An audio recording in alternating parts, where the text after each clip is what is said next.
आज आपण पालक बटाटा सुकी भाजी ऑइल फ्री करणार आहोत। त्यासाठी लागणारे साहित्य बघूया। 2 उकडलेले बटाटे, पालक चिरलेला, हिरवी मिरची, कांदा, लसूण, खोबरं पेस्ट। तर कढईमध्ये आपल्याला जिरं टाकून चांगलं गरम होऊ द्यायचं। त्यानंतर ह्याच्यामध्ये मोहरी टाकून मोहरी तडतडली की कढीपत्ता आपल्याला टाकून घ्यायचा आहे। कढीपत्ता टाकल्यानंतर एक बारीक चिरलेला कांदा टाकायचा आहे। बारीक चिरलेला कांदा व्यवस्थित आपल्याला परतून घ्यायचा आहे।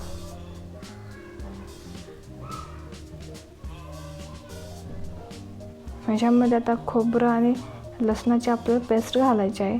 त्यानंतर व्यवस्थित मिक्स करून थोडंसं पाणी ह्याच्यामध्ये 1 ते 1.5 चमचे इतकं आपलं पाणी टाकायचं आहे, जेणेकरून खाली कांदा लागणार नाही कढईला। तर आपल्याला इथं हिरव्या मिरच्या बारीक कुटून घेतल्या ह्याच्यामध्ये टाकून द्यायच्यात।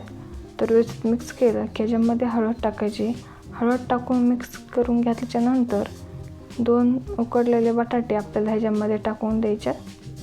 बटाटे व्यवस्थित आपल्याला मिक्स करून घ्यायचे आहेत।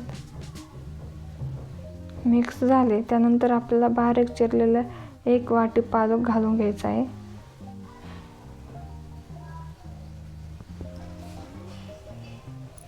पालक मिक्स करून झाकण ठेवून 2-3 मिनिटाला कमी गॅसवरती चांगला शिजू द्यायचा आहे।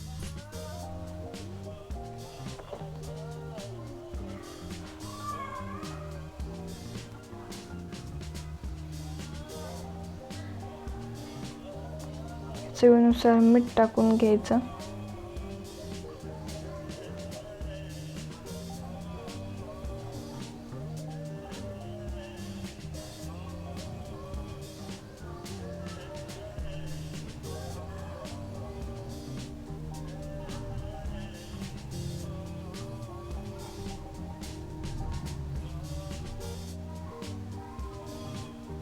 मिक्स झाल्याच्या नंतर ह्याच्यामध्ये थोडंसं पाणी टाकून आपलं व्यवस्थित मिक्स करायचं आहे। जो पालक जो आहे आपला लवकर शिजला जाईल। पालकाला खूप टाईम नाही लागत, 2-3 मिनिटामध्ये लगेच पालक शिजला जातो। तर ह्याच्यामध्ये जर तुम्हाला कूट टाकायचं असेल तर टाकू शकता। तर इथं शेंगदाणे भाजून घ्यायचे आणि त्याचा असा मोठालाच आपल्याला कुटून घ्यायचा आहे। तर शेंगदाण्याचा कूट टाकल्यानंतर ह्याला व्यवस्थित आपल्याला मिक्स करून घ्यायचं आहे। व्यवस्थित मिक्स झालं की परत झाकण ठेवून 2-3 मिनिटं ह्याला थोडंसं वाफलू द्यायचं आहे। आपण जे पाणी टाकलं ते पाणी सगळं पालकामध्ये ऑब्झर्व होईल।